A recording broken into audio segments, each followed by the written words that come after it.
Hey guys, Table Manners Reviews here, and we're here to talk about Cars 3 and why we think it deserves 5 stars. Let's get right into it. Overall, I'd like to say that Cars 3 was a perfectly created movie. The voice actors, great as always. The animation, excellent as always. Just the director, he had a vision, and he attained that vision perfectly. Ever since I saw that movie trailer, I knew this movie was gonna be some hype. It's gonna be some lit stuff, alright? You know what I mean? Pass it off to him to talk about the characters. No, yes, the characters? Yes. Oh, yes. Lightning McQueen, the freaking skirt, and all the others that go skirt, and all the other ones that go meow. Yes, they all deserve 5 stars. Jackson Storm, you know what I mean? Because he's storming out these, you know what I mean? That is a true fact. Yes, he just meow, and then he skirt, and then he meow, and then he's like, damn, getting in your head, you heard me? He's getting in Lightning McQueen's head. He's like, oh, I'm the faster car. I'm the more well-built car. I'm built for racing. You're just an old, out-of-date guy. Yeah, you freaking old head. And it really shows just how powerful you can be no matter what your age is. I mean, Lightning McQueen in the Cars universe, in the Cars lore, I'd say he's a pretty old car. I'd say if he was an adult, like male, I'd say he's in his 40s maybe. You know, you feel me? 40-year-olds are old? Yeah, well, for sports, like running, most people retire fairly early. I'm retired. Yeah. Yeah, shout out to Doc Hudson. Yeah, shout out Doc Hudson, you know? Yeah. Just, oh wait, we've got the keys.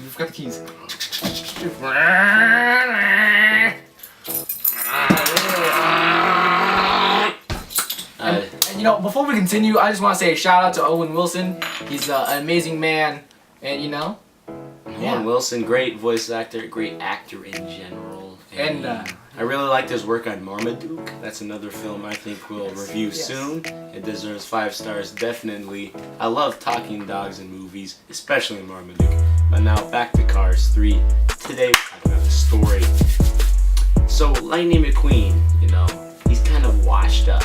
After Cars 1, Cars 2 does not appear in the lore or the fandom really.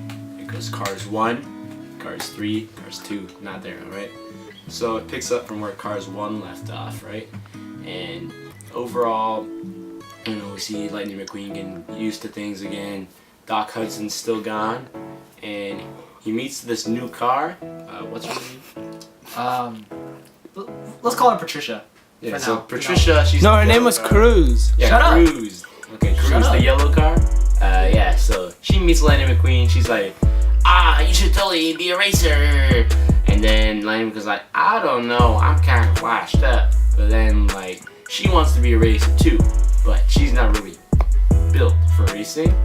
But they go on many wacky misadventures, and he finds out what happened to Doc Hudson. They break down a little bit, they get back together a little bit, and in the very end, we see the rematch between Jackson Storm and Lightning McQueen. Shut up! Shut up! Shit. God!